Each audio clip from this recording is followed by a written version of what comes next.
코카콜라 제로랑 펩시 제로 라임 중에 뭐가 더 좋냐고요? 그런데 왜 닥터페퍼를 빼? 서장훈님이 하루에 7캔도 마신다는 그 음료, 마시즘 독자들이 제발 국내에 나왔으면 하는 그 음료, 닥페 제로 다이어트 닥터페퍼를 리뷰하겠습니다.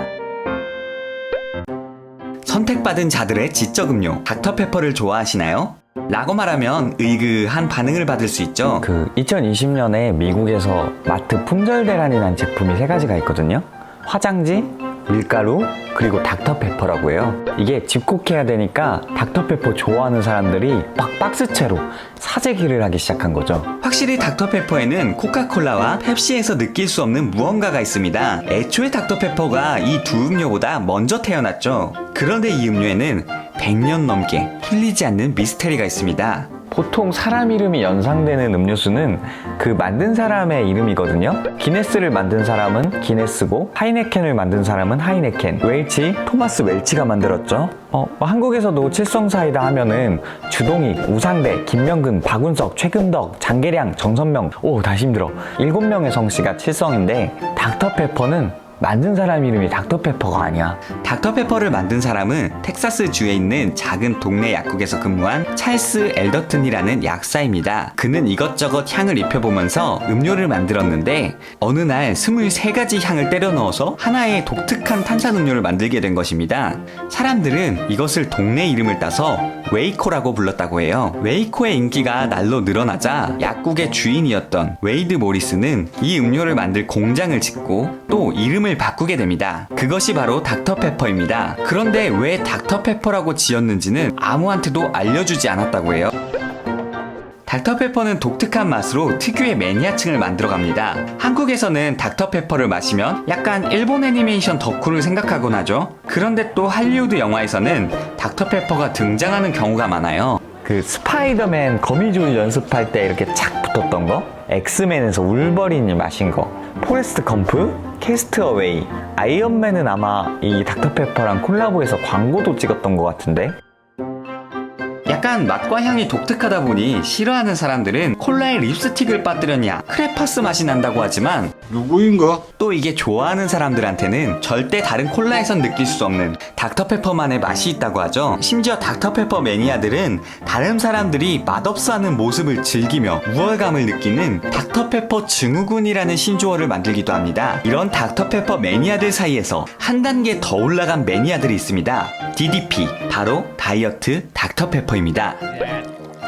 서장훈님이 유일하게 마시는 음료가 제로페퍼라는 이야기를 했었죠. 칼로리가 없는 닥터페퍼에는 하얀색의 다이어트 닥터페퍼, 그리고 검은색의 닥터페퍼 제로슈가가 있습니다. 둘 다 좋은데 저는 근본인 다이어트 닥터페퍼를 조금 더 좋아합니다. 다이어터 후추 박사 다이어트 닥터페퍼는 무려 1962년에 출시된 제품입니다. 다른 콜라들과 달리 하얀색으로 된 디자인이 근사하기도 하죠. 약간 의사 가운을 입은 느낌이라고 할까? 당연히 칼로리는 제로입니다. 사실 다들 궁금하시겠죠? 닥터페퍼에 제로 칼로리라니. 다이어트라고 이름을 붙인 것은 맛없게 만들어서 사람을 다이어트 시키려고 한 게 아니냐는 말이죠.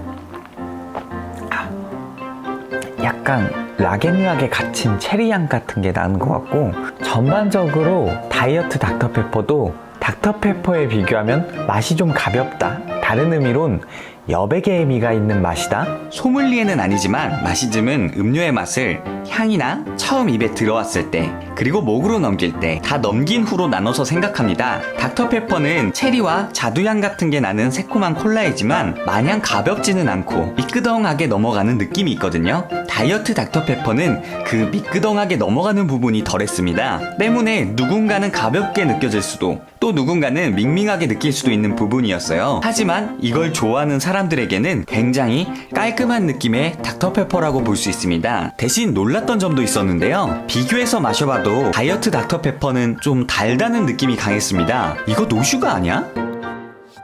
이를 알리기 위해서 한 가지 전략이 있습니다. 바로 다이어트 닥터페퍼 하면 빼놓을 수 없는 인물 입니다.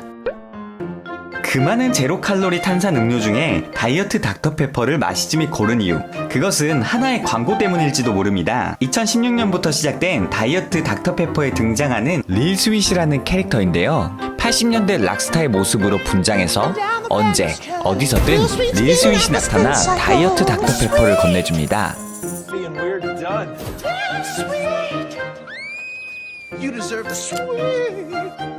여기서 빠질 수 없는 게 바로 고음. Sweet, sweet, sweet. For the sweet, sweet reward. 다이어트 닥터페퍼는 칼로리가 적지만 굉장히 달콤하다는 것을 표현하기 위해 키는 작지만 고음을 자유롭게 뽑아내는 모습을 보여줬습니다. 이게 인기를 끌어서 앨범이 나오기도 하고 각종 밈에 현재는 닥터페퍼 전체를 홍보하는 닥페 요정이 되었다고 볼 수 있습니다. 한국으로 치자면 빙그레우스 같은 거라고 해야 하나?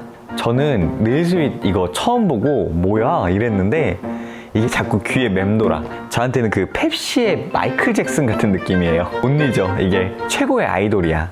이 형님의 정체는 미국의 오디션 프로그램 아메리칸 아이돌 시즌1의 준우승자 누구인가? 저스틴 과리니입니다. 오디션 준우승자 출신인데 너무 망가지는 모습 아닌가 걱정하는 팬들도 있었는데 자신의 자녀들이 릴스윗을 좋아했다고 합니다.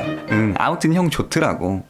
사실 다이어트 닥터페퍼만으로도 저는 행복할 것 같지만 이런 맛을 싫어하는 분들을 위한 닥터페퍼도 존재합니다. 바로 최근에 나온 닥터페퍼 다크베리 제로슈가입니다. 예전에 제로코크는 저희가 칼로리도 칼로리지만 전 맛 때문에 마셨거든요. 약간 평양냉면 스타일. 쌉쌀하면서 이 밍밍한 맛이 굉장히 중독적입니다. 근데 이게 대중적으로는 아니었던 것 같아요. 펩시의 경우는 그 부분을 뭔가 라임 향으로 굉장히 잘 커버를 한 거고 이 녀석도 진한 향으로 제로콜라의 쌉싸름함을 지워주는 일을 하고 있죠. 닥터페퍼는 그냥 체리 향이라고 하기에는 그 많은 종류의 향을 섞는단 말이죠. 그런데 닥터페퍼 다크베리는 거기에 들어가는 향 중에서 더 보라색 과일들, 예를 들면 뭐 포도, 블루베리, 오디 같은 약간 보라돌이들을 더 강하게 낸 것 같아요. 그래서 제로 특유의 쌉싸람을 다크베리들의 새콤달콤함으로 가려주는 것 같아요. 펩시 제로 라임을 처음 마셨을 때 느낀 느낌이 꽤 찌르는 시큼함이었다면 이 녀석은 달콤함을 기반으로 한 새콤함이 감도는 느낌이라고 할까? 이건 제로를 해도 잘 어울리겠다. 근데 뭐 그 전에 닥터페퍼를 일단 좋아해. 하지만 제 선택은 당분간은 다이어트 닥터페퍼일 것 같아요. 왜냐고요? 넌 릴스윗이 광고 안 했잖아. 그 많은 코크와 펩시를 두고 닥터페퍼를 마시는 이유는 무엇일까요? 그것은 자신만의 특별한 취향을 찾고 또 지키려는 도전이라고 생각합니다. 모든 사람을 만족시키지는 못해도 나에게 가장 잘 맞고 또 내 정체성을 존중해주는 느낌의 콜라라고 할까? 이 매력에 빠져버렸다면 우린 닥터페퍼를 벗어날 수 없죠. 그렇다고 해서 콜라의 세계에 정답이 있는 것은 아닙니다. 오직 즐거움과 다양함이 존재하는 것이겠죠. 우리나라에서는 과거 PC방에서나 겨우 찾던 음료였지만 이제는 페트병으로 나올 정도로 성장한 후추박사 닥터페퍼. 이 녀석의 다이어트 버전을 국내에서 만날 수 있다면 제가 맨날 담당자 보지 말라고 제목 달고 리뷰 만들잖아요. 그런데 오늘은 좀 담당자가 봤어. 지금까지 다이어트 닥터페퍼 다크베리 제로슈가에 대한 리뷰였습니다. 재미있게 보셨다면 구독과 좋아요를 부탁드리고 궁금한 점이 있다면 아니 담당자들이 볼 수 있게 닥터페퍼에 대한 응원 댓글을 남겨주시면 감사하겠습니다. 국내 출시가 시급한 음료를 찾는 마시즘의 음료 리뷰. 다음 음료는 무엇이 될까요?